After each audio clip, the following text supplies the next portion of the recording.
결론부터 말하자면 회사는 복직한 근로자에게 이전과 100% 동일한 업무를 부여하지 않더라도 혹은 직책을 부여하지 않더라도 이제 원직 복직을 이행한 것으로 볼 수 있는데요. 안녕하세요. 법률사무소 선진 박찬욱 노무사입니다. 오늘은 근로기준법상 원직 복직에 대해서 한번 알아보도록 하겠습니다. 근로기준법 제23조 제1항에 따르면 사용자는 정당한 이유 없이 근로자에게 부당한 해고를 하지 못하도록 규정하고 있고, 같은 법 제28조 제1항에 따르면 부당해고 등을 당한 근로자는 노동위원회에 구제 신청을 할 수 있도록 규정하고 있습니다. 이때 노동위원회는 구제 신청이 들어오게 되면 지체 없이 필요한 조사와 신문을 하고, 그리고 같은 법 제30조 제1항에 따라서 부당해고 등이 성립한다고 판정할 경우에는 구제명령이란 것을 하게 됩니다. 구제명령은 크게 두 가지로 나뉩니다. 첫 번째는 부당해고 기간 동안에 임금 상당액을 지급하라 라는 것과, 두 번째는 원직에 복직시키라는 것, 이 두 가지로 나뉘는데요. 이때 원직 복직과 관련해서 실무상 많은 다툼이 발생을 합니다. 예컨대 근로자가 복직을 해서 다시 회사에 갔더니 이전과 동일한 업무 또는 직책을 부여하지 않는 경우가 있는데요. 이러한 경우에도 회사가 구제명령 중 원직 복직을 이행한 것으로 과연 볼 수가 있을까요? 결론부터 말하자면 회사는 복직한 근로자에게 이전과 100% 동일한 업무를 부여하지 않더라도 혹은 직책을 부여하지 않더라도 이제 원직 복직을 이행한 것으로 볼 수 있는데요. 다만 이제 몇 가지 전제 조건이 붙습니다. 당연히 이는 이제 법원 판례를 한번 살펴보도록 하겠습니다.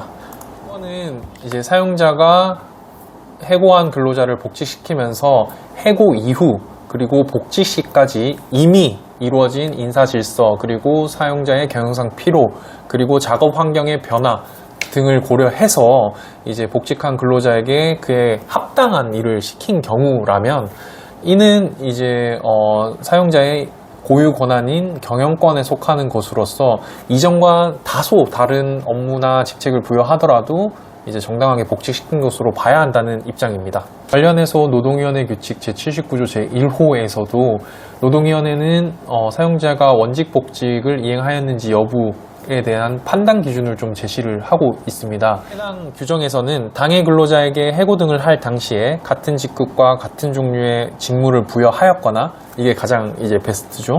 그리고 당해 근로자의 동의를 얻어 다른 직무를 부여하였는지 여부를 보아야 한다 면서도 같은 직급이나 직무가 없는 등 불가피한 사유가 발생했을 때는 유사한 직급이나 직무를 부여하였는지 여부를 판단해야 된다고 규정하고 있습니다. 그렇다면 회사가 복직한 근로자가 이전에 수행하던 업무 또는 직책과 전혀 다른 업무와 직책을 부여하였을 경우 근로자는 이에 따를 수밖에 없는 것일까요? 이는 당연히 아닙니다. 관련해서 최근 대법원은 구제명령을 받은 사용자가 구제명령을 이행하지 아니한 채 오히려 구제명령에 반하는 업무 지시를 하고 근로자가 그 지시 거부를 하였다는 이유로 다시 징계를 하는 것은 그 구제명령이 무효라는 등의 이제 특별한 사정이 없는 한 정당성을 가지기 어렵다고 판단을 하였습니다. 오늘은 노동위원회 구제명령 중 원직 복직에 대해서 알아보았는데요. 사실 가장 베스트는 회사가 복직한 근로자에게 이전과 동일한 업무와 직책을 부여하는 것일 것입니다. 다만 회사 사정상 복직한 근로자에게 동일한 업무와 직책을 부여하지 못한 경우라면 근로자와의 이제 충분한 대화를 통해서 유사한 직무 또는 직책을 부여하는 것이 차선책이라고 볼 수가 있겠습니다. 다들 좋은 하루 보내시길 바랍니다. 감사합니다.